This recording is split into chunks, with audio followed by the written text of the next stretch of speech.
भानुबेन मकवाणा दीव की रहने वाली है, जो सरकारी नौकरी करती है। निवृत्त हो चुकी है, लेकिन उन्हें निवृत्त नहीं किया गया है। 60 साल से भी ज्यादा उनकी उम्र हो चुकी है। 64 की उम्र यहाँ पे बताया जा रहा है, लेकिन उन्हें निवृत्ति नहीं मिली है और उन्हें फिलहाल गवर्नमेंट क्वार्टर में वो रह रही है। दीव के सरकारी नौकरी में वो कार्यरत है, लेकिन उसके बावजूद भी उसका पेंशन अभी तक उन्हें 4 साल से लगातार नहीं मिल पाया है। 64 वर्ष की आयु में भानुबेन मकवाणा अपने पेंशन के लिए, अपनी ही नौकरी के लिए, अपनी ही पेंशन के लिए निवृत्ति के बाद जो पेंशन सिस्टम लागू होता है उसके लिए वो लड़ रही है।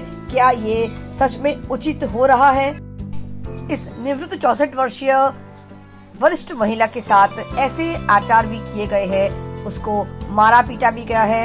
15 और 18 तारीख की घटना, उनके साथ एक ऐसी घटना घटी है जिस पर उस पर हमला भी हो चुका है और ये हमला की ये गवाह हमें तस्वीरें दिखा रही है।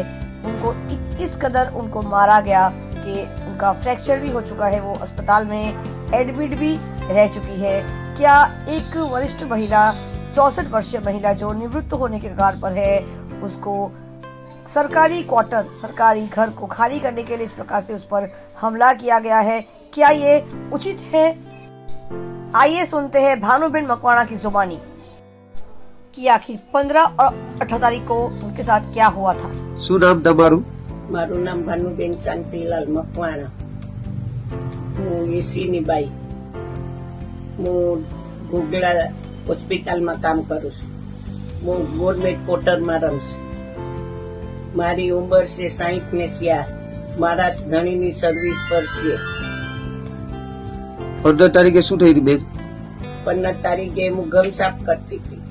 ગમ સાફ કરતી હતી તો જરા ગમ પડી ગયા તો કે ડાકણ છે ને ગમ લાગ્યા.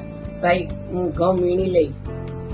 હું ઘઉં વીણીને ઘરમાં ગઈ તો મને લાકડું મારી દીધું. બેભાન પડી ગઈ. પછી મને હોશ આવી. પછી હું પોલીસ. કોને લાકડું મારી દીધું? રાહુલે લાકડું મારી દીધું. પછી હું પોલીસ ચોકીમાં ગઈ. પોલીસ ચોકીમાં ગઈ તો પોલીસે કહ્યું કે બેની તો માફી માંગે છે. તો એ કે મારી, હું તો તારા દીકરા બરાબર છે ને મારી ભૂલ થઈ ગઈ ને હવે જવા દઉં. તો પોલીસ કે હવે રાહુલભાઈ માફી માંગે છે ને જવા દે. પછી મેં સેટી રાહુલભાઈ ને જવા દીધું. 18 તારીખે શું થયું હતું બેન?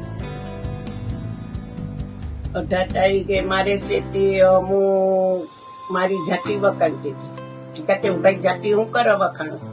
તો કે અમારા સુલતાન સર્વે કહીશ કે કોટારમાં હવે કેમ રહેશે?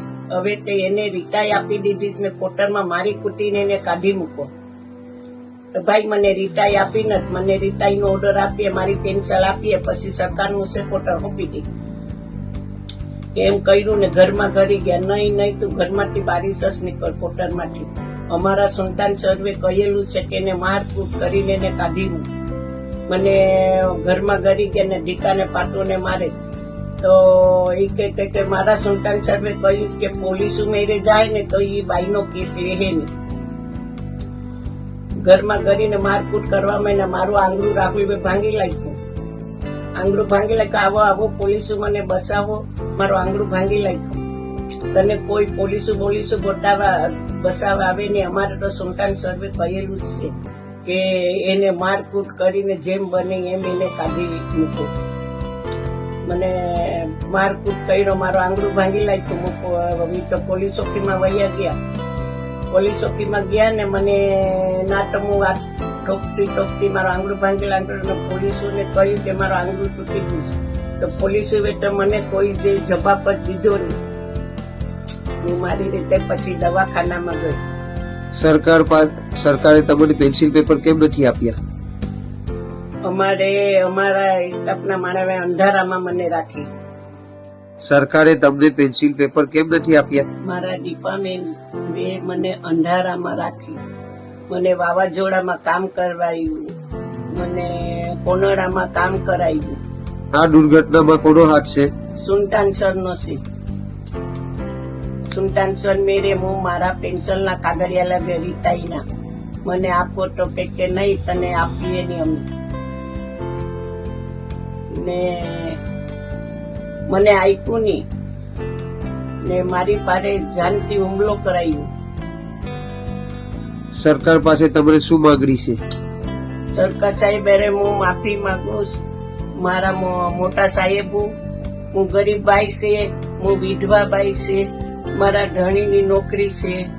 મારો ન્યાય કરીને મારો હક મને મલાવજો એટલી મારા મોટેરા સાહેબોની પ્રાર્થના છે. હું ગરીબ બાઈ છે,